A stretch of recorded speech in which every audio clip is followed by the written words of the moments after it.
Hello students, this is Manoj Pandey. I welcome you all in our first video. Students, from today we are going to start our SST class. SST class में सबसे पहले हम history का first chapter complete करेंगे. First chapter complete करने के बाद हम लोग civics and then geography and after that will complete economics. तो स्टूडेंट्स हम लोग चैप्टर बाय चैप्टर चारों सब्जेक्ट का रीडिंग करेंगे, अध्ययन करेंगे, चारों सब्जेक्ट को समझेंगे, ना केवल पढ़ेंगे बल्कि उसको समझेंगे भी. तो स्टूडेंट ज़्यादा टाइम वेस्ट ना करते हुए हम लोग अपने चैप्टर की तरफ बढ़ते हैं. हिस्ट्री में हमारा फर्स्ट चैप्टर है the French revolution. French revolution का मतलब होता है फ्रांस की क्रांति. आप लोगों को पता होगा यूरोप में, भारत में भी और कई सारी कंट्रीज़ में टाइम टाइम पर अनेक रिवॉल्यूशंस हुए हैं, अनेक क्रांतियाँ हुई हैं. तो हम लोग यूरोप की क्रांति के बारे में पढ़ेंगे. और यूरोप में सबसे मुख्य देश, अगर हम लोग बात करें सबसे मेन कंट्री जो हमेशा एक केंद्र रहा है, एक सेंटर रहा है यूरोप का, उसके बारे में हम लोग जानेंगे, जो कि रहा फ्रांस. तो फ्रांस में रिवोल्यूशन क्यों हुआ, कैसे हुआ, इसके बारे में हम लोग जानेंगे. हमारे चैप्टर की शुरुआत होती है एक स्टोरी के साथ. स्टोरी नहीं कह सकते क्योंकि स्टोरी तो बेसिकली काल्पनिक ही होती है, इमेजिनरी होती है, लेकिन ये रियल इंसिडेंट है. तो एक सिनेरियो यहाँ पे सीन दिया गया है, एक सिनेरियो बताया गया है यहाँ पर कि किस तरीके से एक इंसिडेंट का जिक्र किया गया है आपके चैप्टर में. में डेट था 14 जुलाई 1789, 14 जुलाई 1779 की सुबह थी. उस दिन पेरिस में बहुत ज़्यादा लोग आ रहे थे, बहुत भीड़ जुट रही थी लोगों की. लोग भड़के हुए थे, लोग इधर उधर हथियार ढूंढ रहे थे. लोगों में ऐसा र्यूमर फैल गया था कि जो फ्रांस के राजा हैं उन्होंने ट्रुप्स को, अपने सोल्जर्स को ये ऑर्डर कर दिया, आदेश दे दिया है कि आपको जो भी लोग दिखें यहाँ पर राजधानी पेरिस में, आप आसपास जो भी लोग दिखें, भीड़ दिखे, आप उन पर ओपन फायरिंग कर दीजिए. तो इस तरीके का र्यूमर फैल गया था. तो लोग और भी भड़क गए थे और भी अपनी सेफ्टी के लिए वो लोग इधर उधर आर्मी इधर उधर हथियार ढूंढ रहे थे कि उनको कहीं से भी आर्म्स मिल जाए, कहीं से भी हथियार मिल जाए. तो उसकी तलाश में वो लोग कई सारे गवर्नमेंट बिल्डिंग में घुस गए. इसके अलावा बास्तिल का जो फोर्ट था, बास्तिल का जो फोर्ट था वो कहीं ना कहीं पहले से ही लोगों के लिए गुस्से का एक जगह था, गुस्से का केंद्र था कहीं ना कहीं. क्योंकि राजा जो था, जो मोनार्क था वहाँ का, वो क्या करता था, जो लोग भी उसके अगेंस्ट अपोज करते, जो जो भी उसके खिलाफ खड़े होते थे, उनको उसी जेल में, उसी बास्टिल के फोर्ट में बंद किया जाता था. तो लोग पहले भी बास्टिल को पसंद नहीं करते थे क्योंकि वो एक तरीके से सिंबल था. राजा मोनार्क जो था लुई 16 और उसके पहले जो भी हुए हैं किंग, तो उनका जो था वो एक सिंबल था, उसकी ऑटोक्रेसी का उसका सिंबल था. तो इसलिए लोग क्या करते थे, उस पर भड़के हुए थे. तो उसमें भी लोग, कुछ लोगों का ग्रुप क्या हुआ, उस बास्टिल के दुर्ग में, उस जेल में घुस गया. और वहाँ पर जो जेलर था, वहाँ का जो कमांडर था, उसको लोगों ने मार डाला और वहाँ से जो भी प्रिजनर थे उनको फ्री करा दिया. Students, do you know how many prisoner were there in Bastille fort? Only 7. Yes, you have listen right. केवल 7 लोग, केवल 7 लोग उस समय जेल में कैद थे. तो उन 7 को उन्होंने फ्री कर दिया. इसके अलावा बास्टिल के दुर्ग को पूरी तरीके से, उसके किला जो था, फोर्ट जो था, उसको पूरी तरीके से तहस नहस कर दिया, पूरी तरह से डिस्ट्रॉय कर दिया.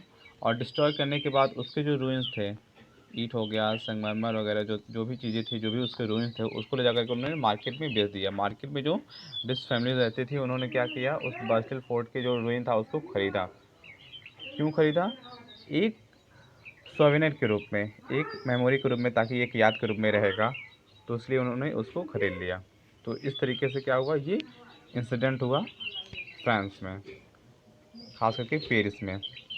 तो इसको कहा जाता है इंसिडेंट ऑफ बास्टिल फोर्ट, यानी बास्टिल किले का घटना, इसके नाम से इसको जाना जाता है, हमारे हिस्ट्री में जाना जाता है. अब यहाँ पे क्वेश्चन उठता है कि ये इंसिडेंट हुआ क्यों, और इसके पहले क्या क्या इंसिडेंट हो चुके थे.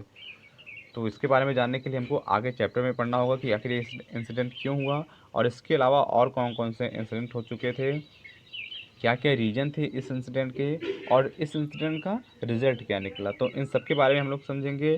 फ्रेंच की सोसाइटी के बारे में समझेंगे, वहाँ की मोनार्की के बारे में समझेंगे, रिलीजियन किस तरीके से था वहाँ पर, उसका क्या इफ़ेक्ट था सोसाइटी पर. तो उन सब के बारे में हम लोग आज डिटेल में समझेंगे. तो चलिए आगे बढ़ते हैं.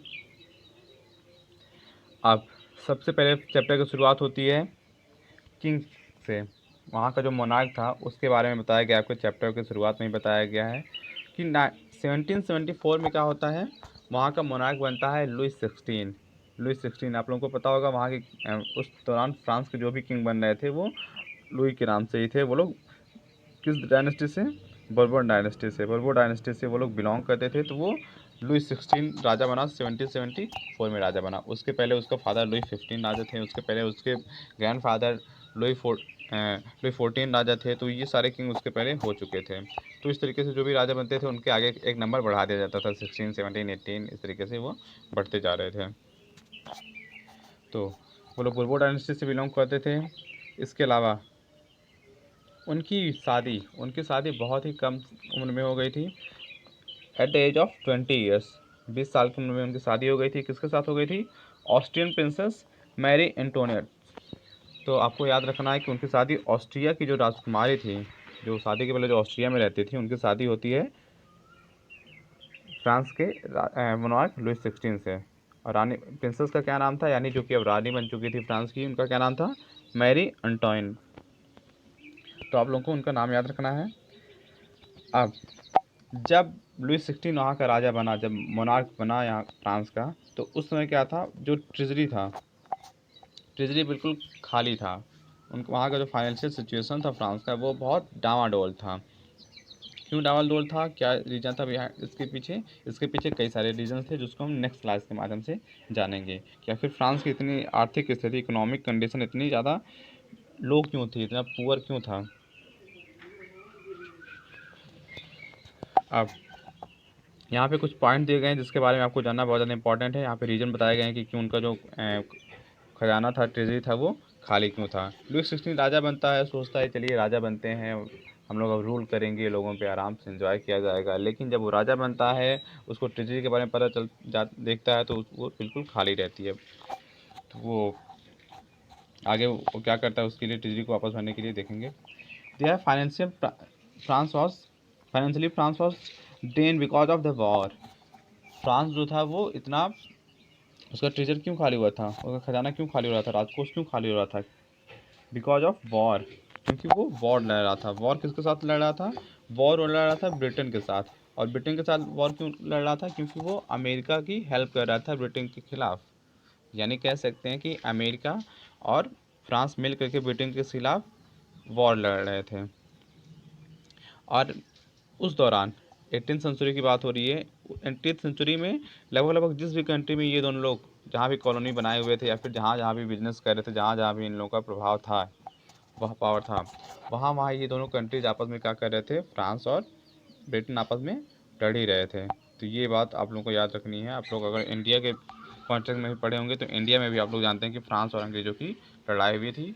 और at the end of the day हमेशा जीत इंग्लैंड की हुई, हमेशा अंग्रेज ही जीते हैं। इनिशियल स्टार्टिंग फेज में भले ही वो हारे हों, अंग्रेज़ हारे हों, लेकिन फाइनल में जाकर के हमेशा जीत इंग्लिश की हुई है, इंग्लैंड की ही हुई है। तो अमेरिका कॉलोनी था ब्रिटेन का, आप लोगों को पता है। तो अमेरिका को इंडिपेंडेंट कराने के लिए फ्रांस जो था वो अमेरिका की हेल्प कर रहा था ब्रिटेन के अगेंस्ट। तो आप लोगों को पता है, अगर कोई भी वॉर लड़ेगा तो उसके लिए आर्म्स की ज़रूरत पड़ेगी, और भी कई तरीके के एक्सपेंसेस होते ही होते हैं। उनका सोल्जर्स के खर्चे कई तरीके के, उनको आर्म्स देना, उनको प्रॉपर फूड देना, उनको सैलरीज देना। तो इस तरीके से काफ़ी सारे खर्चे वॉर में होते ही होते हैं। इसके अलावा पहले से ही ऑलरेडी उस फ्रांस के ऊपर काफ़ी सारे कर्ज था, फ्रांस के ऊपर काफ़ी कर्ज था। और इन वॉर को लड़ने के लिए उसने क्या किया? कर्ज ले लिया। उसने क्या किया? 1 बिलियन लिवरे का और कर्ज ले लिया। तो इस तरीके से ऑलरेडी उस पर कुछ कर्ज था, कुछ बिलियन का कर्ज था लिवरे का, और उसने 1 बिलियन लिवरे और ले लिया। तो इस तरीके से उस पर लगभग ऑलमोस्ट लगभग दो लिवरे से ज़्यादा उस पर कर्ज हो गया, वो रेडी हो गया, ऋण ले लिया उसने फ्रांस ने। तो अब आप लोग यहाँ पर एक टर्म सुन रहे होंगे, लिवरे। ये लिवरे क्या है? ये लिवरे है फ्रांस की करेंसी, जो कि उस दौरान हुआ करती थी। लिवरे को बाद में ख़त्म कर दिया गया था, लेकिन उस दौरान जब लुई 16 किंग था और उसके पहले लिवरे ही वहाँ की करेंसी हुआ करती थी। तो 1 बिलियन उसने लिवरे बोरो किया, उसने कर्ज लिया। इसके अलावा पहले से भी उसके ऊपर काफ़ी सारे कर्ज हुए थे। तो टोटल कह सकते हैं कि 2 करोड़ लिवरे से ज़्यादा उसके ऊपर, 2 बिलियन लिवरे से ज़्यादा उसके ऊपर कर्ज हो चुका था। अब इस अब अगर कर्ज आपको चुकाना है तो आपको पैसे आपके पास होने ही चाहिए। अब पैसे कहाँ से आते हैं? पैसे आते टैक्स लगा करके, टैक्स से आते पैसे। तो राजा ने क्या सोचा? राजा ने सोचा कि चलिए हम लोग क्या कहते हैं, टैक्स बढ़ा देते हैं। और इसके अलावा आप लोगों को याद रखना है कि यहाँ पे तो वॉर में तो टीचर उसका खाली हो ही रहा था। इसके अलावा क्यों खाली हो रहा था? उनका जो महल था, उनका जो महल था जहाँ पे राजा रहते थे, वो महल के मेंटेनेंस में भी काफ़ी सारे एक्सपेंसेस होते थे, क्योंकि वो बहुत ही ज़्यादा बड़ा था, बहुत खूबसूरत था। तो उसके रख रखाव में, उसके मेंटेनेंस में ही काफ़ी सारे खर्चे उसके महल के थे ही। इसके अलावा अगर आपको कोर्ट में जो काम हो रहे थे, जो मिनिस्टर वगैरह थे, उनको सैलरीज होना, आर्मी के मेंटेनेंस में, तो गवर्नमेंट ऑफिस को चलाने में, तो इन सब में भी काफ़ी सारे खर्चे होते थे।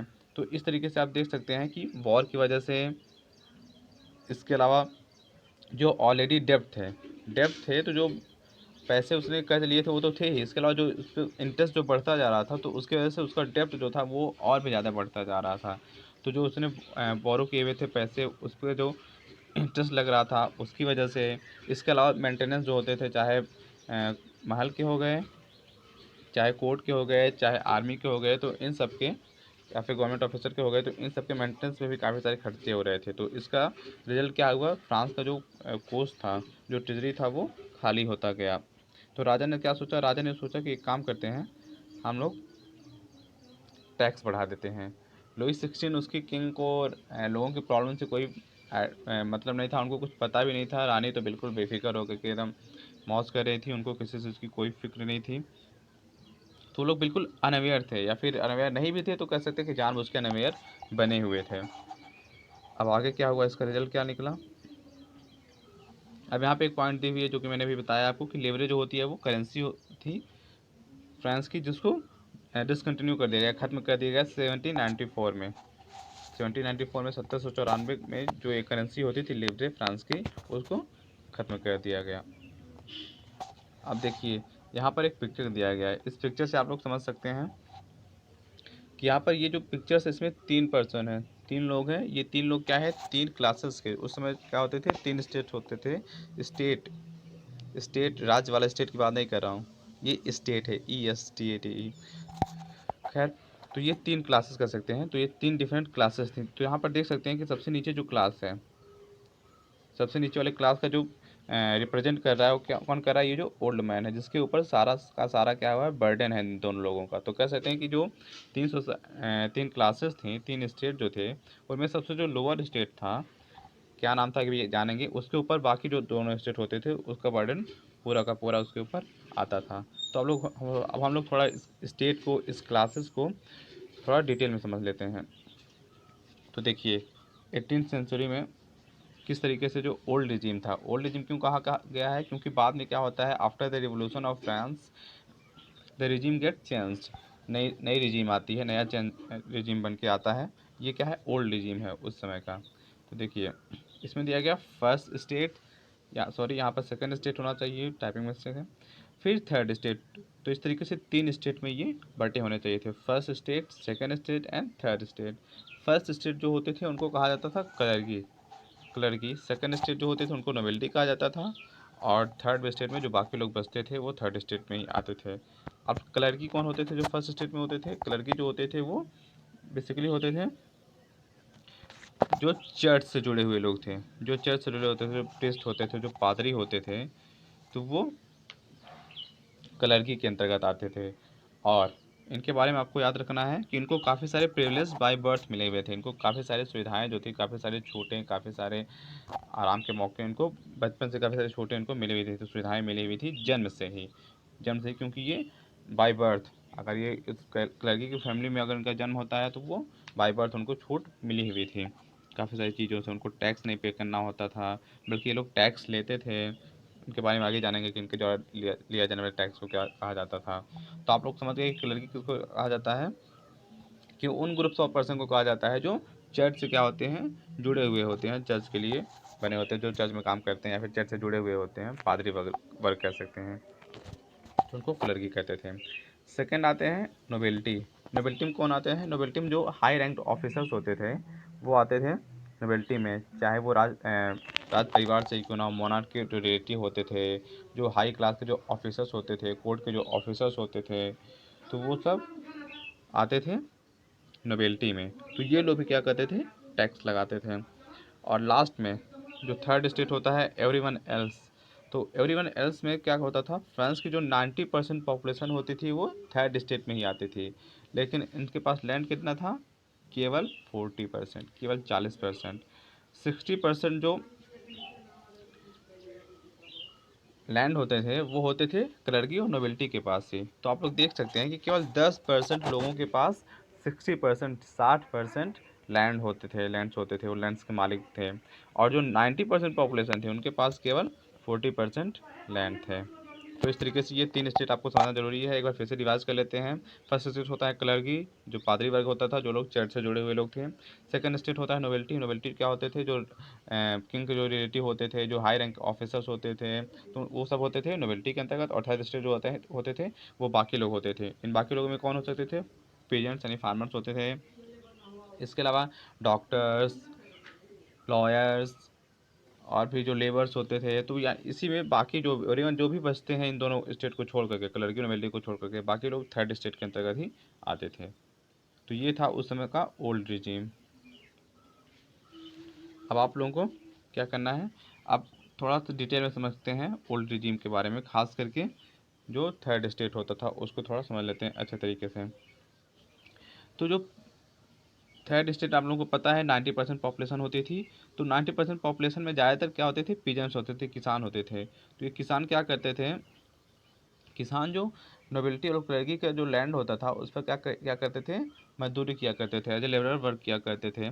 तो वर्क करने के लिए उनको कुछ, उनके खेत पे काम करने के बदले उनको कुछ टैक्स पे करना होता था।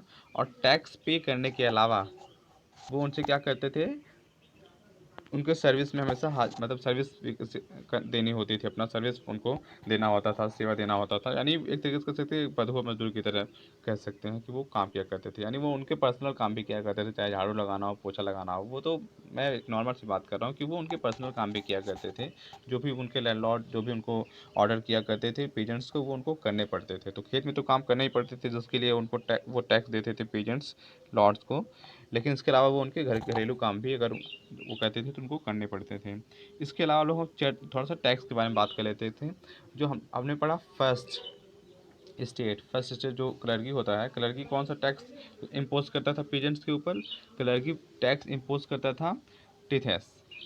उनके द्वारा इम्पोज किए जाने वाले टैक्स को कहा जाता था टीथेस। और टीथेस के बारे में आपको याद रखना है कि टीथेस जो होता था वो लैंड का, सॉरी, टोटल प्रोडक्शन का, जितने प्रोडक्शन होता था पेरेंट्स के पास उसका 1/10 होता था। तो 1/10 जो हिस्सा होता था, 1/10 जो पार्ट होता था उनके टोटल प्रोडक्शन का, उसमें से उनको टैक्स पे करना पड़ता था क्लर्कीज को। और इस टैक्स को कहा जाता था टीथेस।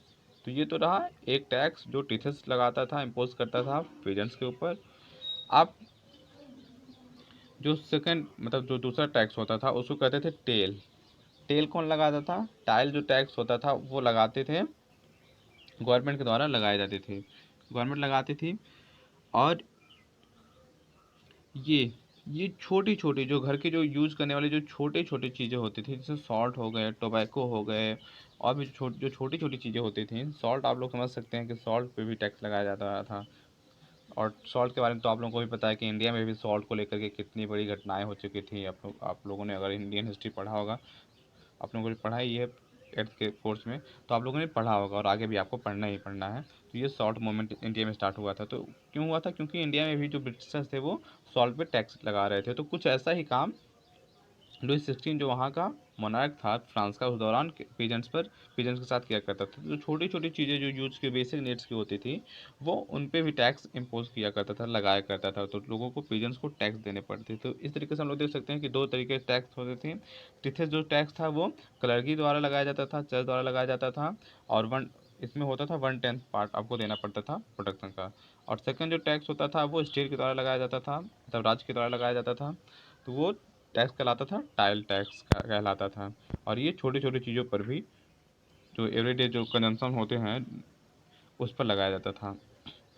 अब आप लोग देख सकते हैं जैसे कि मैंने आपको एक पिक्चर्स में दिखाया ये पिक्चर, अब आप लोग इस पिक्चर से रिलेट कर सकते हैं, इस पिक्चर को अच्छे तरीके से समझ सकते हैं कि इस पिक्चर का क्या मतलब है। तो आप देख सकते हैं कि ये जो बूढ़ा आदमी है वो क्या है, थर्ड स्टेट, तीसरा जो स्टेट होता है, थर्ड जो क्लास होती है, उसके अंतर्गत ये बूढ़ा आदमी आता है, देख सकते हैं। और ये जो आप देख सकते हैं कोट पहने हुए जो आदमी है वो उसके गले में आप देख सकते हैं क्रॉस। क्रॉस का क्या मतलब होता है कि ये सिंबल है कि ये चर्च से जुड़ा हुआ, ये क्लर्की से आता है कह सकते हैं। और जो पीछे है वो कह सकते हैं वो जो मिडल नोबेल्टी होते थे, नोबेल्टी फैमिली से वो आता है, नोबेल्टी ग्रुप से आता है। तो इस तरीके से आप लोग देख सकते हैं कि सारा का सारा जो बर्डन आता था, जो टैक्स पे करना पड़ता था, केवल थर्ड को पे करना पड़ता था, जबकि उनके पास रिसोर्सेज नहीं होते थे, उन वो इतने कैपेबल नहीं थे, जिसके बावजूद उनसे टैक्स लिया जाता था। और जो लोग कैपेबल थे उनको बिल्कुल टैक्स नहीं देने पड़ते थे, नोबेल्टी को कोई टैक्स नहीं देना पड़ता था, क्लर्की को कोई टैक्स नहीं देना पड़ता था। तो आप लोग देख सकते हैं कितना ज़्यादा डिस्क्रिमिनेटिव बिहेव किया जाता था थर्ड स्टेट के साथ। अब अब क्या होता है, अब धीरे धीरे क्या होता है, वहाँ पर जिस तरीके से पॉपुलेशन ग्रो हो रही थी, पॉपुलेशन इंक्रीज हो रही थी फ्रांस की, उस हिसाब से जो प्रोडक्शन था फूड ग्रेन्स का वो उतनी तेज़ी के साथ नहीं हो रहा था। तो आप लोग समझ सकते हैं कि पॉपुलेशन बढ़ रही है, तो पॉपुलेशन के लिए आपको खाने के लिए भोजन भी तो चाहिए, लेकिन उस हिसाब से जो फूड था, फूड ग्रेन्स थे, वो उस हिसाब से प्रोडक्शन जो था उस हिसाब से नहीं हो रहा था। तो इस तरीके से क्या होने लगा, डिमांड बढ़ने लगी लेकिन सप्लाई बहुत कम थी। तो आप लोगों को पता होगा, अगर आप लोगों ने इकोनॉमी पढ़ी होगी तो आप लोगों को पता होगा कि अगर किसी चीज़ की मांग ज़्यादा हो, डिमांड ज़्यादा हो, लोग खरीदना ज़्यादा चाहते हो और उसका जो प्रोडक्शन हो वो चीज़ कम हो, तो क्या होता है, वो चीज़ महंगी हो जाती है। आप लोगों ने मार्केट में देखा होगा, कोई फ्रूट्स होता है, कोई वेजिटेबल्स आता है, जब स्टार्टिंग में आता है, जब हर जगह नहीं वो प्रोडक्शन हो रहा होता है उसका, तो वो काफ़ी महंगा होता है। फिर धीरे धीरे जिस तरीके से प्रोडक्शन बढ़ता जाता है तो वो चीज़ क्या होती है, सस्ती हो जाती है। तो सेम कंडीशन वहाँ पे भी था, पॉपुलेशन बढ़ रहा था, प्रोडक्शन था नहीं, तो चीज़ें और क्या होने लगी, महंगी होने लगी उसी तेज़ी के साथ। ऊपर से जो लेबरर होते थे, जो पुअर पीजेंट्स होते थे, उनको तो इतने सारे टैक्सेस पे करने पड़ते थे, वो इस काबिल नहीं होते थे कि वो इतनी महंगी महंगी चीज़ें अपनी जो बेसिक नीड्स जो होती थी उनको फुलफ़िल कर पाएँ, जो मूलभूत ज़रूरतें होती हैं, रोटी कपड़ा मकान, आप लोगों को पता होगा, तो उसको भी वो फुलफ़िल नहीं कर पा रहे थे, उनके पास पैसे नहीं थे, इतनी पॉवर्टी थी उस दौरान। तो चीज़ और ये तो रहा नॉर्मल कंडीशन, यानी जब कोई भी क्लाइमेट ही नहीं थी। लेकिन कहते हैं ना कि वो भगवान देता है तो छप्पर फाड़ के देता है, तो वो तो अलग कॉन्टेक्स्ट में बात होती है। लेकिन यहाँ पर भी जब बात होती है कि वो गरीबी में आटा गीला वाले भी, वो एक कहावत है कह सकते हैं।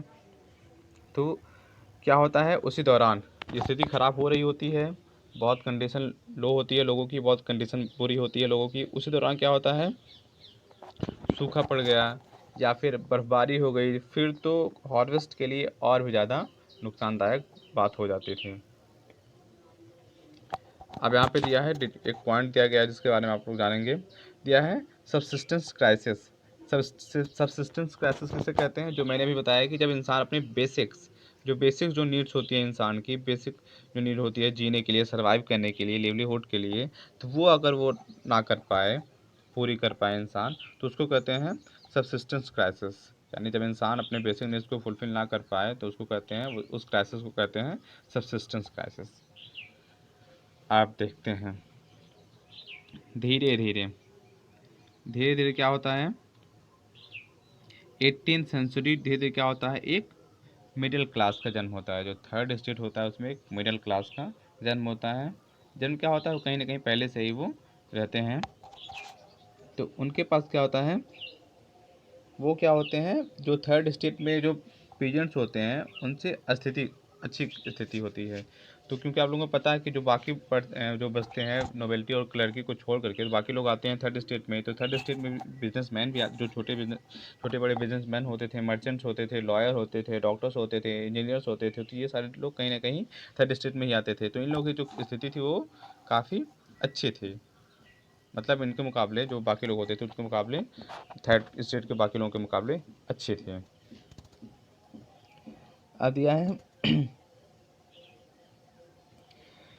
ये लोग क्या थे, थोड़े बहुत एजुकेटेड भी थे, थोड़े पढ़े लिखे भी थे। तो थर्ड स्टेट में जो जिनके बारे में मैंने बताया, बिजनेसमैन हो गए, लॉयर हो गए, डॉक्टर हो गए, इंजीनियर हो गए, मर्चेंट्स हो गए, तो ये लोग थोड़े पढ़े लिखे थे। तो इन लोगों को ये बात समझ नहीं आती थी कि इनके साथ इतना ज़्यादा भेदभाव क्यों होता है। ठीक है। क्यों होता है? क्योंकि ये लोग बाय बर्थ प्रिविलेज नहीं थे, क्योंकि ये कलरगी में ना तो उनका जन्म हुआ था, ना तो नोबेलिटी में यानी ना तो राज परिवार में उनका जन्म हुआ था, ना तो पादरी परिवार में उनका जन्म हुआ था, चर्च से जुड़े हुए लोग नहीं थे। तो वो इनको क्योंकि पढ़े लिखे लोग थे तो इस तरीके का डिस्क्रिमिनेशन उनको पसंद नहीं आता था, तो वो उसके खिलाफ क्या होने लगे, धीरे धीरे आवाज़ उठाना शुरू कर दी। उनको बात समझ नहीं आने लगी, समझ में नहीं आती थी। वो बिलीव करते थे कि लोगों को कि समाज में जो स्थिति होनी चाहिए वो उसके मेरिट, उसके जो अंदर क्वालिटीज है, जो उसके अंदर गुण है, उसके बेस पर होना चाहिए, ना कि बाई बर्थ होना चाहिए। वो लोग ऐसा मानते थे।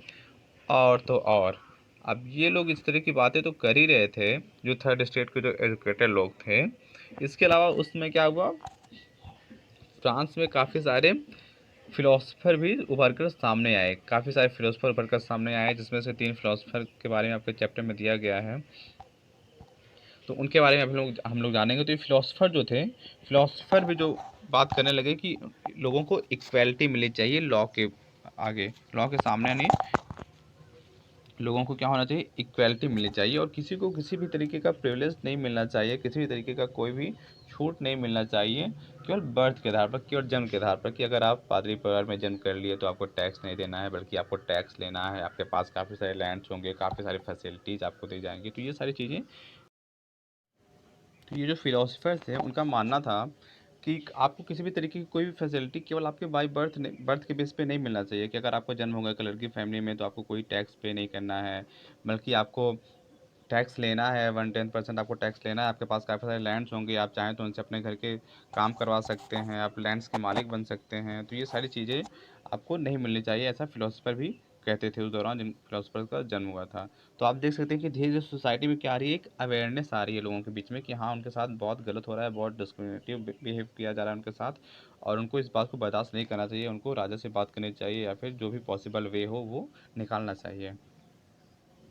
इसके अलावा धीरे धीरे क्या हो गया, जो क्योंकि काफ़ी सारे फिलोसफर हुए थे, एजुकेटेड लोग होने लगे थे उस दौरान, तो लोगों का जो आइडिया था वो धीरे धीरे क्या होने लगा, फैलने लगा, इधर उधर फैलने लगा। और जो ये जो इनके जो फ्रांस के जो फिलोसफर थे उनका प्रभाव इतना ज़्यादा हुआ कि आप अमेरिका के कॉन्स्टिट्यूशन में भी उसका प्रभाव देख सकते हैं। अमेरिका के लोग भी उन फिलोसफर से काफ़ी ज़्यादा प्रभावित थे, और उनके कॉन्स्टिट्यूशन में भी इसकी झलक आपको मिल सकती है, जो फ्रांस के फिलोसफर कहा करते थे।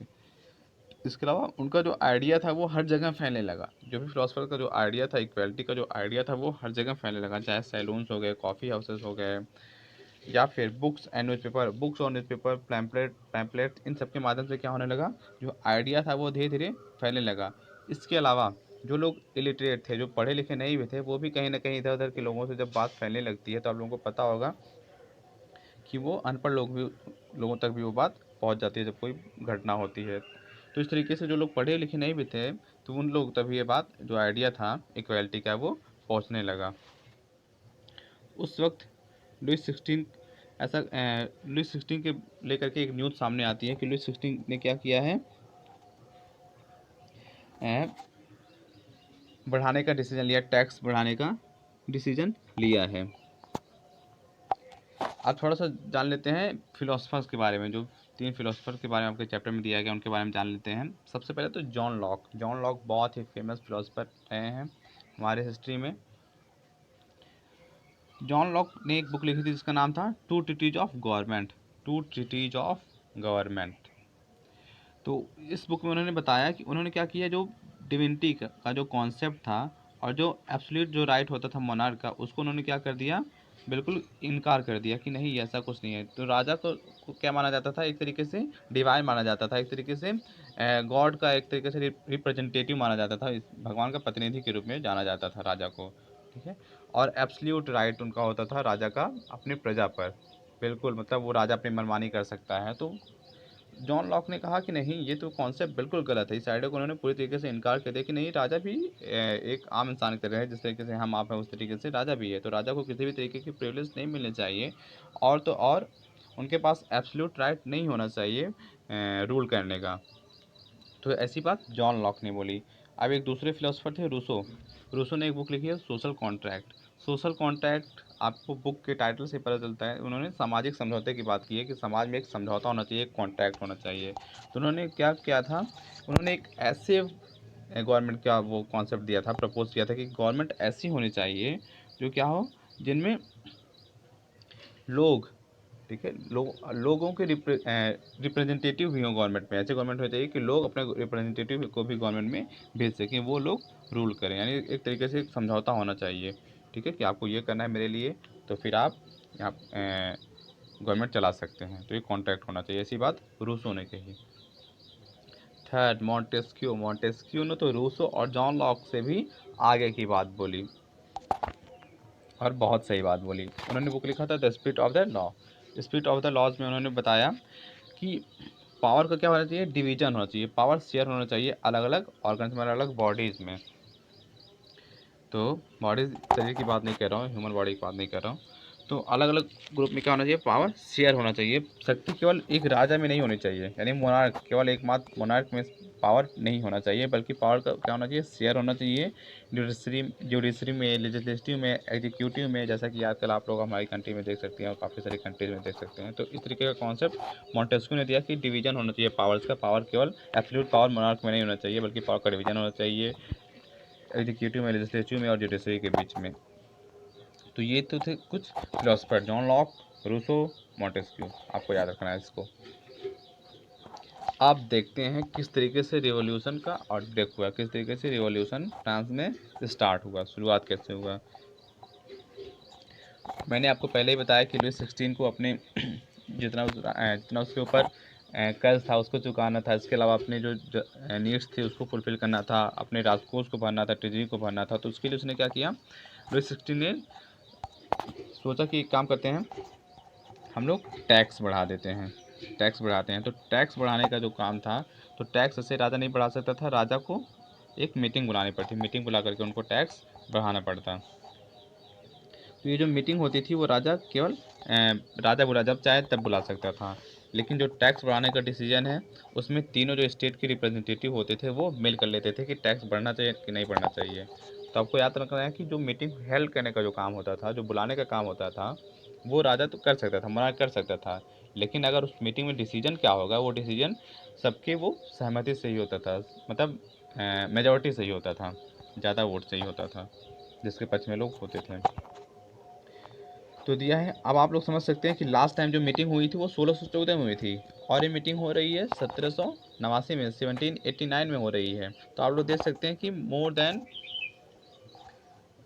150 ईयर्स, हाँ, 150 साल के आसपास, मतलब 150 साल से ज़्यादा भी टाइम के बाद ये जो मीटिंग हो रही थी वो हेल्ड की गई थी। तो आप लोगों को पता चल सकता है कि लोगों में बहुत ज़्यादा क्यूरियोसिटी थी, बहुत ज़्यादा डरे हुए थे, कह सकते हैं लोग, कि आखिर क्यों ये मीटिंग बुलाई जा रही है मोनार्क के द्वारा, क्या होने वाला है, कोई हमारे ऊपर कोई टैक्स तो नहीं आने वाला है, या फिर कोई और दिक्कत तो हमारे साथ नहीं होने वाली है। तो लोग बहुत ज़्यादा थोड़े से डरे हुए थे। अब क्या हुआ, बुलाया गया, मीटिंग बुलाया गया, और थोड़ा सा जान लेते हैं। स्टेट जनरल की मीटिंग बुलाई गई। जो ये जो मीटिंग होती थी उसको कहा जाता था, इस बॉडी को, पॉलिटिकल बॉडी को कहा जाता था स्टेट जनरल। और स्टेट जनरल में कौन होते थे, स्टेट जनरल में रिप्रेजेंटेटिव होते थे तीनों पार्टीज़ के, मतलब तीनों स्टेट के जो होते थे, चाहे नोबेलिटी हो गए, क्लर्की हो गए, या फिर थर्ड स्टेट जो होता था, तो तीनों के क्या होते थे, रिप्रेजेंटेटिव होते थे। तो आपको कितने कितने होते मेंबर्स होते थे, फर्स्ट स्टेट जो होता था क्लर्की होता था, उसके 300 मेंबर होते थे। सेकंड स्टेट नोबेलिटी जो होते थे उसके 300 मेंबर होते थे। और थर्ड स्टेट जो होते थे, जो 90% पॉपुलेशन थे, उसका 600 मेंबर्स होते थे। तो आप लोग देख सकते हैं, वैसे अगर देखा जाए तो 300 300 600 वो थे, और 600 थर्ड स्टेट के लोग थे। तो जो वो रिप्रेजेंटेशन था जनरल स्टेट में, वो तो इक्वल था, लेकिन इक्वल नहीं हुआ। आप लोग को याद रखना है कि 90% पॉपुलेशन था, और वो केवल 10%, केवल 10% में उन लोगों का 600 रिप्रेजेंटेटिव थे। और यहाँ जो थर्ड स्टेट था उनका 90% में, 90% में केवल 600 मेंबर्स होते थे, रिप्रेजेंटेटिव होते थे। तो ये तो सही नहीं था, ये जो बंटवारा था वो सही नहीं था। तो क्या किया गया, मीटिंग हुई, मीटिंग हेल्ड की गई। उस मीटिंग में डिसाइड किया गया, राजा ने प्रपोज किया कि हमको क्या करना है।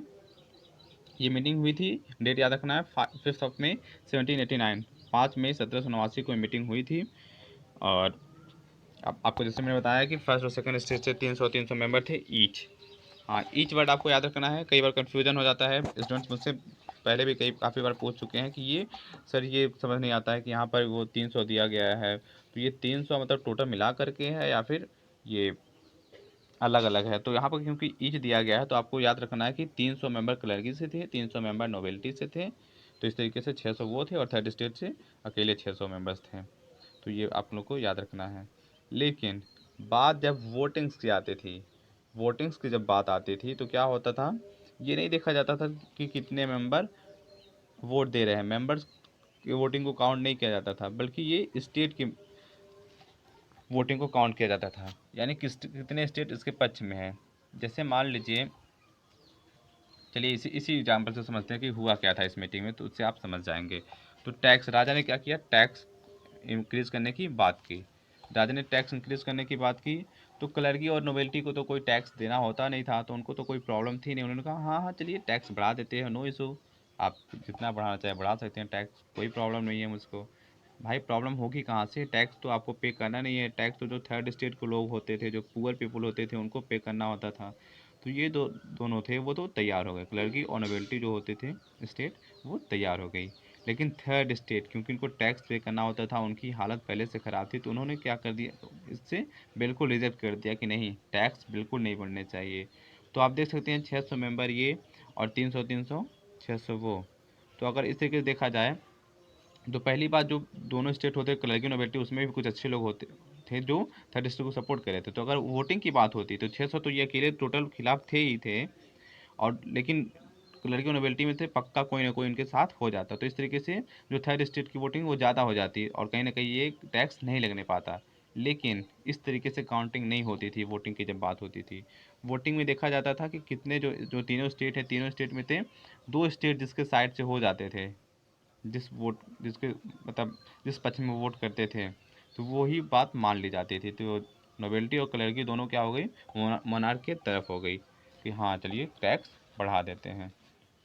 और स्टेट के क्योंकि अकेले पड़ गए, तो स्टेट के लोगों ने डिमांड की नहीं है, ये तो गलत है, ऐसे नहीं होना चाहिए। आप हमारे हर एक मेंबर का क्या करिए, वोटिंग होना चाहिए, हर एक मेंबर का वोट होना चाहिए, आप काउंट करिए, ये गिनिए कि 600 हम लोग हैं और 600 आप लोग हैं। तो इस तरीके से कोई भी डिसीजन मतलब नहीं हो पा रहा है इस तरीके से। तो इस तरीके से काउंटिंग होनी चाहिए वोटिंग के हिसाब से, पर पर्सन पर voting, one person one voting होनी चाहिए, इस तरीके का कॉन्सेप्ट होना चाहिए, ना कि वन स्टेट वन वोटिंग, इस तरीके से कॉन्सेप्ट नहीं होना चाहिए। तो राजा ने क्या किया, इस बात को रिफ्यूज़ कर दिया, इस बात को मना कर दिया। अब राजा ने इस बात को मना कर दिया तो ये जो थर्ड स्टेट के लोग थे वो लोग गुस्से में आ गए, वो लोग गुस्से में आ गए और वो लोग क्या कर दिए, वॉकआउट कर दिए। आप लोग अगर कभी आप लोगों ने लोकसभा या फिर राज्यसभा का प्रसारण देखा होगा, तो अगर कोई बिल पास हो रहा होता है और जो अपोजिशन जो पार्टी होती है उसकी डिमांड्स को पूरा नहीं किया जाता या फिर और कोई अदर प्रॉब्लम होती है, तो क्या करते हैं वो लोग, वॉकआउट कर जाते हैं पार्लियामेंट से। क्यों वॉकआउट कर जाते हैं, तो इसी तरीके से कुछ वॉकआउट कर दिया जो थर्ड स्टेट के जो रिप्रेजेंटेटिव थे, थर्ड स्टेट के जो रिप्रेजेंटेटिव थे वो उनको भेजा गया था, वो जो पढ़े लिखे लोग होते थे, लॉयर वगैरह जो बड़े बिजनेसमैन होते थे, उनको भेजा गया पीजेंट्स के द्वारा कि हाँ आप लोग हमें रिप्रेजेंट करिए। 600 लोग जाते थे 90% पॉपुलेशन में से, तो वो लोग वॉकआउट कर गए।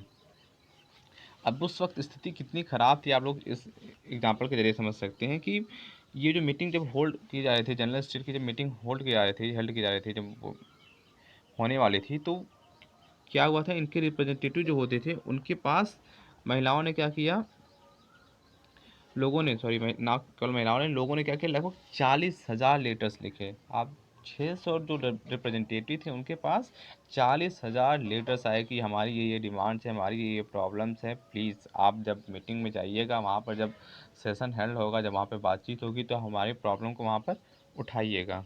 तो इतनी ज़्यादा स्थिति ख़राब थी। अब 5 मई को ये मीटिंग हुआ था। मीटिंग में राजा ने टैक्स बढ़ाने की बात की, दोनों स्टेट ने उसको सपोर्ट किया राजा को, लेकिन थर्ड स्टेट ने इस बात से इनकार कर दिया है। थर्ड स्टेट ने कहा कि हर पर्सन को एक एक वोटिंग का राइट मिलना चाहिए। राजा ने इस बात से इनकार कर दिया, इसने वॉकआउट कर दिया, थर्ड स्टेट ने वॉकआउट कर दिया, डिसीजन नहीं हो पाया। फिर 20 मई को, अब ये जो थर्ड स्टेट के जो लोग थे वो लोग बिल्कुल भड़के हुए थे कि हमारे साथ पहले ही इतने सारा डिस्क्रिमिनेशन हो रहा है, भेदभाव हो रहा है, ऊपर से यहाँ पर भी इस तरीके से मतलब हमारी वोटिंग को भी ना काउंट किया जा रहा है। तो 20 जून को क्या हुआ, ये लोग एक हॉल में, ठीक है, एक टेनिस कोर्ट था वर्साइल में, तो वर्साइल में जो टेनिस कोर्ट था वहाँ के हॉल में ये सारे लोग क्या हुए, जो 600 मेंबर थे, रिप्रेजेंटेटिव थे, वो क्या हुए, इकट्ठा हुए और उन्होंने क्या किया, ओथ लिया, शपथ लिया। उन्होंने क्या ओथ लिया, उन्होंने ओथ लिया कि अब हम लोग क्या होंगे, हमारा नाम आज से होगा, हम जो 600 मेंबर्स है, जो थर्ड डिस्ट्रिक्ट के जो 600 मेंबर्स थे, वो हमारा नाम क्या होगा, हम अपना एक अलग वो फॉर्म करेंगे, असेंबली फॉर्म करेंगे, जिसको नाम दिया जाएगा नेशनल असेंबली। हम अपना अलग बॉडी बनाएंगे जिसका नाम होगा नेशनल असेंबली, जिसका नाम होगा। और और हम लोग क्या काम करेंगे, हम लोग एक कॉन्स्टिट्यूशन फॉर्म करेंगे, ड्राफ्ट तैयार करेंगे, कॉन्स्टिट्यूशन तैयार करेंगे। और उस कॉन्स्टिट्यूशन में क्या करेंगे, जो मोनार्क हमारा जो किंग है लुइस 16, उसके जो पावर्स है उसको कम कर देंगे। ठीक है, अभी तक एब्सोल्यूट मोनार्की थी, तो वो उनके जो पावर्स थे वो कम करेंगे, बल्कि पावर क्या करेंगे, शेयर करेंगे। तो इस तरीके का ओथ लिया गया। तो आप लोग को ये बात याद रखना है कि 5 मई 1920, सॉरी माफ़ कीजिएगा, 5 मई 1789 में क्या हुआ था, ये हेल्ड हुआ था, ये सेशन हेल्ड हुआ था वहाँ पर जनरल स्टेट का। लेकिन वहाँ पर कोई रिजल्ट नहीं निकला था। तो 20 जून को, यानी 1.5 महीने के बाद, ठीक 1.5 महीने बाद क्या हुए थे, वर्साई के जो टेनिस हॉल था वहाँ पर क्या होते हैं, लोग इकट्ठा होते हैं, जो थर्ड स्टेट के जो मेंबर्स होते हैं 600 मेंबर, और एक असेंबली फॉर्म करते हैं जिसको नाम देते हैं नेशनल असेंबली। वहाँ पर वो ओथ लेते हैं कि हम लोग एक कॉन्स्टिट्यूशन बनाएंगे और कॉन्स्टिट्यूशन के जरिए जो मोनार्क के जो राइट है उसको कम कर देंगे, डिक्रीज करेंगे उसके जो अधिकार हैं। अब जैसा कि मैंने कहा कि क्लर्की और नोबेलिटी में सारे लोग बुरे नहीं थे। काफ़ी सारे लोग थे जो थर्ड स्टेट की प्रॉब्लम्स को समझते थे, उनको लगता था कि हाँ थर्ड स्टेट के साथ बहुत गलत हो रहा है। तो यहाँ पर दो लोग के बारे में आपकी बुक में बताया गया है। एक है मिराबियो। मिराबियो जो थे वो नोबेलिटी से बिलोंग करते थे, यानी राज परिवार से बिलोंग करते थे। तो मिराबियो क्या करते थे, वो लोग बहुत अच्छा स्पीच दिया करते थे, लोगों को क्या करते थे, उनके राइट के खिलाफ क्या करते, राइट के लिए लोगों को क्या करते थे, अवेयर किया करते थे। मिराबी जो थे वो कहीं ना कहीं वो नोबेलिटी से बिलोंग करते थे, राज परिवार से बिलोंग करते थे, लेकिन वो बहुत काइंड हार्टेड थे। तो इसलिए वो क्या करते थे, लोगों को अवेयर करते थे, स्पीच बहुत अच्छा देते थे। जब वो बात शुरू करते थे उनके पास अपने आप भीड़ इकट्ठी हो जाती थी, लोग सुनने के लिए आते थे। और एक और थे जो थे अबेसियस। अबेसियस जो थे वो प्रीस्ट थे, एक पादरी थे। तो वो क्या करते थे, वो एक पैम्पलेट बांटा करते थे जिसका नाम था what is the third state. तो इस पैम्पलेट में क्या करते थे वो लोग, वो थर्ड स्टेट की जो स्थिति थी उसके बारे में लोगों को बताते थे, उनको क्या करना चाहिए, इस तरीके का सजेशन वो इस पैम्पलेट के माध्यम से देते थे। तो आप लोगों को पता चल गया कि जैसा कि मैंने कहा कि क्लर्की और नोबेलिटी के सारे लोग बुरे नहीं थे, और भी कुछ लोग अच्छे थे जो थर्ड स्टेट की प्रॉब्लम्स को समझते थे और उनके साथ खड़े थे। तो अगर ये लोग खड़े हो जाते, अगर पर वोट की अगर कीमत होती, और जनरल असेंबली की मीटिंग में ये लोग खड़े हो जाते, सॉरी असेंबली करो, जनरल स्टेट जनरल की मीटिंग में ये लोग खड़े हो जाते हैं, तो वहाँ पर क्या हो सकता था, थर्ड स्टेट की बात, थर्ड स्टेट मेजोरिटी में आ जाती और टैक्स इंक्रीज नहीं होता। लेकिन क्योंकि मोनार्क ने कहा कि नहीं ऐसा नहीं होगा, हम लोग हर स्टेट का केवल एक वोट काउंट करेंगे। खैर आगे बढ़ते हैं। और जो कंट्री में जो सिचुएशन था, ये तो मान लीजिए हो रहा था, ये जो तो मान लीजिए ये जो सिचुएशन थी वो तो मान लीजिए एक तरीके से पॉलिटिकल जो सिचुएशन था उसके बारे में बात कर रहे हैं, कंट्री की कैपिटल की बात करें क्या हो रहा था। लेकिन बाकी कंट्री साइड जो होते थे, जो गांव होते थे छोटे छोटे, वहाँ पर क्या हो रहा था, कैसी स्थिति थी, तो उसके बारे में हम लोग जानते हैं। तो क्या हुआ था, मैंने आपको पहले बताया कि लोगों की स्थिति पहले ही बहुत ज़्यादा ख़राब थी, और ऊपर से क्या हुआ, जब बहुत ज़्यादा ठंड पड़ी उस साल, तो क्या होने लगा, जो हार्वेस्ट था, जो फसल था, वो और भी ज़्यादा ख़राब हो गया, और जो प्राइस था वो बढ़ने लगा, जो दाम था वो बढ़ने लगा। और वहाँ के फ्रांस के लोग ब्रेड खाया करते थे, ब्रेड की काफ़ी ज़्यादा कंजम्पशन करते थे, डिमांड काफ़ी ज़्यादा होती थी ब्रेड की। तो ब्रेड के प्राइस भी क्या हो गए, हाई हो गए। महिलाएं लाइन लगाना पड़ता था, महिलाएं लाइन लगा करके क्या करती थी, अपनी बारी आने पर ब्रेड खरीदती थी, वो भी दाम बहुत बढ़ गए थे। और स्थिति ये हो गई थी कि ब्रेड अवेलेबल नहीं होता था, उपलब्ध नहीं होता था। तो इतनी जब स्थिति, आपको पता है इंसान के ऊपर अगर उसकी डेथ पे बात आ जाए, उसके जीवन पे बात अगर क्वेश्चन मार्क उठ जाए, तो वो किसी भी लिमिट तक जा सकता है इंसान। तो महिलाएं क्या करने लगी, ब्रेड के लिए दुकानों पर अटैक करने लगी, हमला करने लगी, गुस्सा होकर के शॉप जो होते थे उस पर हमला कर देती थी लूटने के लिए, ब्रेड के लिए। तो स्थिति इतनी ज़्यादा वो दयनीय हो गई थी कंट्री साइड में, विलेजेस में। यहाँ पर फोटो में दिखाया गया है कि कुछ वुमेन्स हैं जो शॉप पर अटैक कर रही है, महिलाएं इकट्ठा करिए, मेरी बारी आए तो मैं ब्रेड खरीदूँ, इतना स्थिति खराब था। अब फ्रेंच रिवॉल्यूशन। अब जो मैंने इंसिडेंट के बारे में बताया, जिस इंसिडेंट के साथ हमने चैप्टर की शुरुआत की थी कि किस तरीके से जुलाई में 1789 में क्या इंसिडेंट हुआ था, तो किंग ने क्या आदेश दे दिया था, किंग ने आदेश दे दिया था कि आप पेरिस में अपने ट्रूप्स को आदेश दे दिया था कि आप पेरिस में जाइए और जहाँ पे दंगे हो रहे हैं उनको शांत कराइए। तो 14 जुलाई 1779 को क्या हुआ था, बेस्टिल के जो फोर्ट था उसको डिस्ट्रॉय कर दिया गया। चैप्टर की स्टार्टिंग ही हमने इसके साथ की। इसके अलावा र्यूमर ऐसा फैला दिया गया कंट्री साइड में, र्यूमर्स काफ़ी जल्दी मतलब र्यूमर्स फैलने में आपको पता है टाइम नहीं लगता है। आज के टाइम में तो और भी नहीं टाइम लगता है क्योंकि सोशल मीडिया का ज़माना है, तो आज और भी जल्दी फैल जाता है। लेकिन उस दौरान भी र्यूमर्स काफ़ी फैल जाते थे, और सबसे बड़ी बात है कि र्यूमर्स फैल तो जाते थे, क्लियर जल्दी नहीं होते थे। आज अगर र्यूमर्स जिस तेज़ी से फैल जाते हैं उसी तेज़ी से क्लियर भी हो जाते हैं, क्योंकि सोशल मीडिया का ज़माना है। जितनी जल्दी फैलते हैं तो उतनी जल्दी जल्दी क्लियरिफिकेशन भी आता है कि क्या सही है क्या गलत है। लेकिन उस दौरान क्योंकि टेक्नोलॉजी थी नहीं, कम्युनिकेशन के जो मीडियम थे उतने स्ट्रॉन्ग थे नहीं, तो उस दौरान क्या होता था, एक बार अगर कोई बात फैल गई तो उसको क्लियरिफिकेशन करने में भी बहुत ज़्यादा टाइम लगता था। तो उस दौरान ऐसा र्यूमर फैल गया जो गाँव होते थे कि जो लैंडलॉर्ड्स हैं वो बहुत गुस्सा हो गए हैं लोगों से, और वो लोग क्या कर रहे हैं, अपने गुंडों को भेज करके जो उनकी जो फसलें हैं, जो क्रॉप्स हैं, उसको डिस्ट्रॉय करवा देंगे। तो लोग का एकमात्र सहारा वही पिजन्स का एकमात्र सहारा वही क्रॉप्स होता था। तो लोगों ने सोचा कि इसके पहले अगर वो हमें आकर के पीटे, हमारे क्रॉप्स को बर्बाद करें, हमने जिसके ऊपर इतना मेहनत किया है, जिसके ऊपर हमारे बच्चों का फ्यूचर टिका हुआ है, उसको डिस्ट्रॉय करें, तो उससे बेहतर है कि चलिए क्यों ना हम ही उनके ऊपर अटैक कर देते हैं। तो इस तरीके का वो अटैक का वो सिलसिला शुरू हो गया, मारपीट का सिलसिला शुरू हो गया, कॉन्फ्लिक्ट पैदा हो गए गांव में भी। इसके अलावा जो फ्रीडम था, ठीक है, प्रेस, प्रेस क्या होते थे, प्रेस के जरिए प्रेस को क्या किया जाने लगा, अपोज किया जाने लगा। मतलब प्रेस के माध्यम से क्या क्या किया जाने लगा, जो गलत बातें हो रही थी उसके खिलाफ आवाज़ उठाया जाने लगा। तो प्रेस ने भी इसमें बहुत इंपॉर्टेंट रोल प्ले किया। तो इस तरीके से इंसिडेंट क्या होने लगे, हर तरफ होने लगे। अब देखिए ये क्या है, हॉइस है, आप लोगों ने देखा होगा कुदाल। ये पिच फॉर्क है, ये भी आप लोगों ने देखा होगा, गिट्टी वगैरह उठाने टाइम आप लोगों ने देखा होगा इसका यूज़ किया जाता है। और चेटॉक्स, ये चेटॉक्स क्या होता है, चेटॉक्स जो होता था वो होता था बड़े बड़े जो लैंडलॉर्ड होते थे उनकी बड़ी बड़ी क्या होते थे, होम्स होते, हवेलियाँ होती थी, तो उसको चेटॉक्स कहा जाता था। इसमें उनके फील्ड होते थे, पॉन्ड्स होते थे अपने, काफ़ी मतलब काफ़ी सारी फैसिलिटीज़ यहाँ पर अवेलेबल होती थी। तो यहाँ पर भी लोग जो होते थे वो अटैक धीरे धीरे करने लगे। अब लुईस 16, जब लुईस 16 ने देखा कि पूरे कंट्री में जो है वो स्थिति बहुत ख़राब होती जा रही है, बेस्टिल के जो फोर्ट है उस पर अटैक कर दिया गया, तोड़ दिया गया, वहाँ की चीज़ों को, वहाँ से फिर बिजनेस को फ्री कर दिया गया, कैप्टन को, वहाँ का जो कमांडर था उसको मार डाला गया, और उसका जो रूइन था उसको भी नहीं छोड़ा गया, लोगों ने बेच दिया मार्केट में ले जा करके।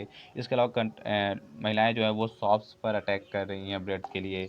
इसके अलावा कंट्री साइड गाँव में भी जो छोटे छोटे किसान हैं वो जो लैंडलॉर्ड्स हैं उनके ऊपर अटैक कर रहे हैं। उनका जो बड़े बड़े जो घर हैं जिसको चेटॉक्स कहा गया है, अभी हम लोगों ने देखा, यहाँ पर पिक्चर में देख सकते हैं जो चेटॉक्स है कॉर्नर में, तो उसके ऊपर अटैक किया जाने लगा, उसको तोड़ा जाने लगा। तो राजा को फाइनली लुईस 16 को रियलाइज़ हो गया कि अब हमको कोई ना कोई स्टेप लेना ही पड़ेगा। तो लुईस 16 ने क्या किया, फाइनली क्या कर दिया, जो नेशनल असेंबली फॉर्म की गई थी 1600 मेंबर्स के द्वारा, रिप्रेजेंटेटिव के द्वारा 30 स्टेट के, तो उसको उन्होंने क्या कर दिया, रिकॉग्नाइज कर दिया कि अच्छा ठीक है, हम मानते हैं कि हाँ आप एक पॉलिटिकल बॉडी हैं, हम आपकी डिमांड्स को मानेंगे। तो इस डिमांड को क्या किया गया, 1789 में 4 अगस्त 1789 को क्या किया गया, एक समझौता किया गया, एक समझौता किया गया जिसके हिसाब से क्या हो गया, टैक्स को क्या कर दिया गया, हटा दिया गया। मतलब जो काफ़ी सारे टैक्स थे उसको हटा दिया गया। और जो होते थे, जो फ्यूडल सिस्टम था, जो जमींदारी प्रथा थी, जो लैंडलॉर्ड को जो टैक्स होना देना होता था उसको भी क्या कर दिया गया, हटा दिया गया। अब इसके अलावा क्या बात की गई, इसके अलावा बात हुई कि जो मेंबर्स थे, क्लर्की के जो मेंबर्स थे, जो क्लर्की जो सबसे फर्स्ट स्टेप होता था, जो पादरी वर्ग थे उसके मेंबर्स थे, उनको जो प्रिविलेज दी गई हैं उनको वो छोड़ना पड़ेगा। उनको जो प्रिविलेज दी गई हैं टैक्स लेने का, तो सारे लैंड पर कब्जा करने का, और भी कई तरीके से जो प्रिविलेज मिले हैं उनको वो छोड़ना पड़ेगा। इसके अलावा टीथेस पर अबोलिस्ट, टीथेस आप लोगों को पता है, टीथेस जो टैक्स होता था वो कौन इम्पोज करता था, वो चर्च इम्पोज करता था। तो क्लर्की के मेंबर अब टीथेस जो थे वो भी इम्पोज नहीं कर पाएंगे, तो वो भी ख़त्म कर दिया गया। और जो लैंड था, लैंड जो क्लर्की ने जिस लैंड पर उन्होंने कब्जा किया हुआ था, जितनी प्रॉपर्टी पर उसने कब्जा किया हुआ था, तो वो भी अब स्टेट का हो जाएगा, वो राज्य का हो जाएगा, उस पर चर्च का कब्जा नहीं रहेगा, चर्च की पर्सनल कोई प्रॉपर्टी नहीं होगी। ऐसी बात की गई, जो समझौता हुआ अगस्त में फाइनली लुई 16 के साथ।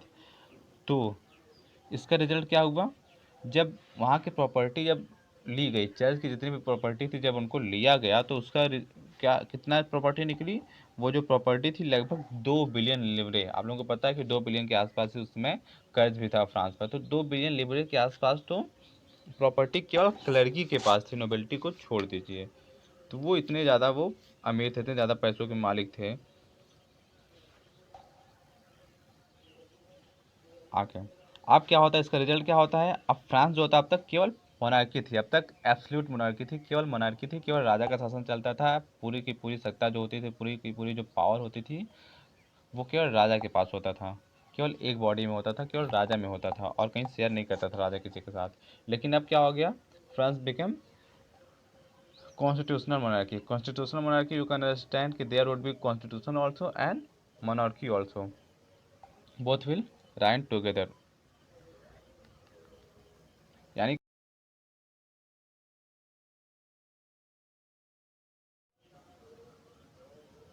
in other language you can say कि there would be monarchy, but monarch will rule according to the constitution। Monarch जो राजा जो है वो रूल करेगा, ठीक है, लेकिन वो कॉन्स्टिट्यूशन के हिसाब से रूल करेगा, उसके पिता वो जो उसकी जो एब्सोल्यूट जो पावर थी उसके पास, वो खत्म कर दी गई।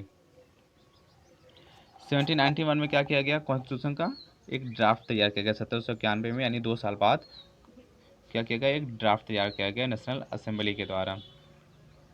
और इसका ऑब्जेक्टिव क्या था, जो लिमिट था, पावर लिमिट करना था पावर्स को, मोनार्क का जो पावर था उसको लिमिट करना था, इस ड्राफ्ट का, इस कॉन्स्टिट्यूशन का।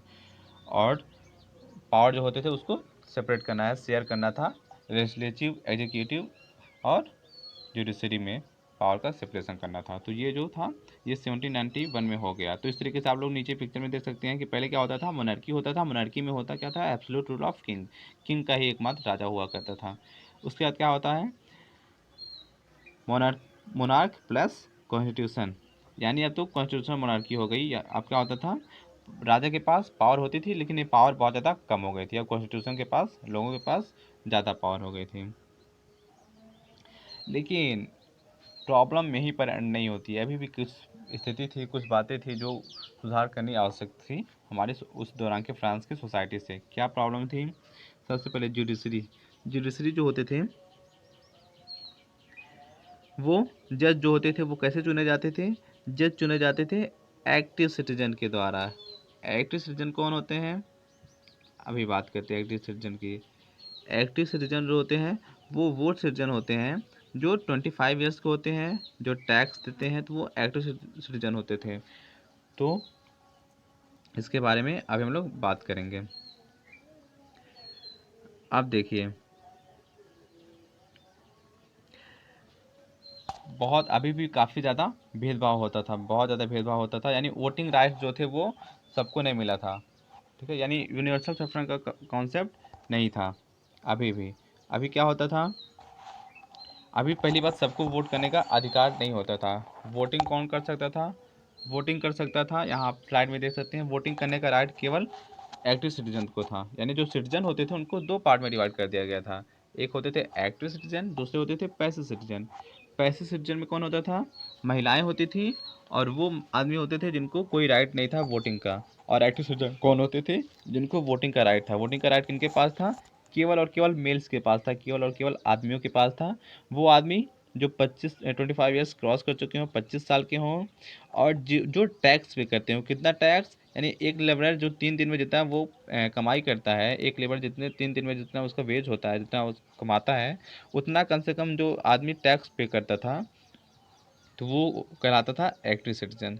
तो ये 3-4 पॉइंट आपको याद रखना है कि वोटिंग का राइट केवल मेल्स को था, मेल्स में भी 25 ईयर्स क्रॉस कर चुके थे, और 25 क्रॉस कर चुके में भी जो लोग टैक्स पे करते थे, कितना टैक्स पे करते थे, कम से कम 3 दिन के लेबर का जो वेज होता है, जो दिहाड़ी कर सकते हैं हिंदी में, तो इतना होता है, मजदूरी कहते हैं। तो उतना अगर वो टैक्स पे करता है तो वही आदमी केवल एक्टिव सिटीजन कहलाता था, वही केवल वोट कर सकता था। तो ये केवल कितने थे, 2 लाख के आसपास थे, सॉरी हाँ 2 लाख के आसपास ये लोग थे। ठीक है, सॉरी 4 मिलियन, हाँ 4 मिलियंस के आपके बुक में दिया है 4 मिलियंस। टोटल पॉपुलेशन कितनी थी, 28%, लेकिन इसमें भी केवल 4 मिलियंस होते थे एक्टिव सिटीजन। तो ये लोग क्या करते थे, एक्टिव सिटीजन में क्या करते थे, वो डायरेक्ट एक्टिव सिटीजन जो होते थे वो जज को तो डायरेक्टली चुन लेते थे। ये जो 4 मिलियन जो लोग होते थे वो लोग डायरेक्टली जज को चुन लिया करते थे। लेकिन जो नेशनल असेंबली में जो मेंबर्स चुनते होते, अगर चुनना है तो उसमें भी अभी डिवीजन था, डिवाइड था। क्या करते थे ये लोग, 4 मिलियन जो लोग थे वो क्या करते थे, 50 मिलियन लोगों को चुनते थे। ये जो 4 मिलियन लोग थे ये भी क्या करते थे, सबसे पहले देखना आपको 28 मिलियन लोग थे, इनमें से भी 4 मिलियन लोगों को केवल वोटिंग राइट था। और ये 4 मिलियन लोग सीधे डायरेक्ट नेशनल असेंबली के मेंबर को नहीं चुनते। जिस तरीके से हम लोग सांसद को अपने डायरेक्ट चुन लेते हैं, जो हमारे जो एमपीज होते हैं हम लोग डायरेक्टली चुनते हैं अपने एमपीज को, जो संसद में जाकर के हमारे लिए कानून बनाते हैं, हमारे लिए काम करते हैं। लेकिन उस वक्त ऐसा नहीं था। ये लोग क्या करते थे, पहले 1500 पहले सॉरी 50 मेन यानी 50,000 आदमियों को क्या करते थे ये लोग चुनते थे। यानी जो 4 मिलियन लोग थे वो 50,000 लोगों को चुनते थे। ये 50,000 लोग बाद में जा करके वोट करते थे, सांसदों को चुनते थे। यानी नेशनल असेंबली के जो मेंबर्स होते थे 745 मेंबर के लोग क्या करते थे, चुनते थे। और इन्हीं 745 लोगों में से मंत्री वगैरह बनते थे और राजा वगैरह से को कंट्रोल किया जाता था। तो ये इस तरीके से आप लोग देख सकते हैं। एक बार फिर से इसको समझ लेते हैं। सबसे पहली बात, वोटिंग राइट सबके पास नहीं थी। वोटिंग राइट केवल उन लोगों के पास थी जो 25 साल के आदमी होते थे और जो 3 दिन के मजदूरों के हिसाब मजदूरी के बराबर कम से कम टैक्स दिया करते थे राज्य को। तो इन लोगों की संख्या कितनी थी, 4 मिलियन। 28 मिलियन लोग थे टोटल, जिसमें से 4 मिलियन लोग क्या होते थे, जो टैक्स पे करते थे, जो एक्टिव सिटीजन होते थे, जो वोट देते थे। तो ये वोट दे करके जज को तो डायरेक्ट चुन लेते थे। लेकिन जो पार्लियामेंट जो नेशनल असेंबली के मेंबर्स होते थे उनको ये डायरेक्ट नहीं चुन पाते थे। सबसे पहले ये लोग 50,000 इलेक्टर्स को चुनते थे, 50,000 लोगों को चुनते थे, इलेक्टर्स उनको कहा जाता था। और ये जो 50,000 इलेक्टर्स होते थे वो वोट करके 745 रिप्रेजेंटेटिव को यानी नेशनल असेंबली के मेंबर्स को चुना करते थे। इन्हीं में से मंत्री वगैरह बनते थे, राजा के साथ मिलकर के लोग शासन किया करते थे। तो आप लोग देख सकते हैं कि पहले से सुधार तो हुआ है, पहले से सुधार तो हुआ है, लेकिन फिर भी अभी भी काफ़ी डिस्क्रिमिनेशन था सोसाइटी में। महिलाओं के साथ तो बहुत ज़्यादा डिस्क्रिमिनेशन था, जो बहुत बाद में जा कर के सही होता है। तो महिलाओं को तो वोटिंग राइट, जैसे महिलाओं को कोई भी वोटिंग राइट था ही नहीं, जैसे वो लोग वहाँ की सिटीजन हो ही ना। तो इस तरीके से उनको ट्रीट किया जाता था। इन सिटीजन के बारे में बताया। और सफरेज क्या होते हैं, राइट टू वोट। तो कह सकते हैं फिलहाल क्या है, ज़्यादातर कंट्रीज में यूनिवर्सल सफरेज है। हमारे यहाँ तो कम से कम यूनिवर्सल सफरेज है। जो भी 18 ईयर्स का एडल्ट हो गया, चाहे no matter whether he is male और सी इज़ फीमेल, तो वो क्या कर सकता है। और ट्रांसजेंडर, थर्ड जेंडर के लोग, तो कोई भी अगर हो तो वो क्या कर सकते हैं, वोट कर सकते हैं। 18 साल का होना चाहिए, इंडियन सिटीजन होना चाहिए। तो हमारे यहाँ यूनिवर्सल सफरेज है, लेकिन वहाँ पर यूनिवर्सल सफरेज नहीं था। अब कॉन्स्टिट्यूशन जब तैयार हुआ था तो उसमें बड़ी अच्छी अच्छी बातें की गई थी। कुछ उसमें जो मुख्य बातें थी वो क्या थी, जो डिक्लेरेशन था, जो मेन पेज होता है कॉन्स्टिट्यूशन का, इसे एक तरीके से कर सकते हैं, जो हमारा प्रेम्बल प्रस्तावना है उसी तरह से कर सकते हैं कि उसमें बात की गई थी, किस चीज़ की बात की गई थी, राइट टू लाइफ यानी जीवन जीने का अधिकार की बात की गई थी। फ्रीडम ऑफ स्पीच की बात की गई थी। फ्रीडम ऑफ ओपिनियन यानी आप अपने ओपिनियन खुल के कर सकते हैं, जो भी आपकी ओपिनियन है वो आप शेयर कर सकते हैं। इक्वलिटी बिफोर लॉ, लॉ के सामने सबको इक्वल वोट मिला था। तो हाँ, और ये जो राइट थे, ये जो चारों राइट की बात मैंने की, right to life, freedom of speech, freedom of opinion, equality before law, तो ये सारे राइट जो होते थे उसको कोई भी ख़त्म नहीं कर सकता था। यानी राजा भी इसको ख़त्म नहीं कर सकता था। उसको क्या कर दिया गया, उसको बना दिया गया इनएलिएनेबल, नेचुरल बना दिया गया उसको, नेचुरल और इनएलिएनेबल बना दिया गया। यानी राइट बना दिया गया कि उसको भी कोई भी कम नहीं कर सकता। यहाँ तक किंग भी चाहे तो उसको कम नहीं कर सकता, उसको हटा नहीं सकता।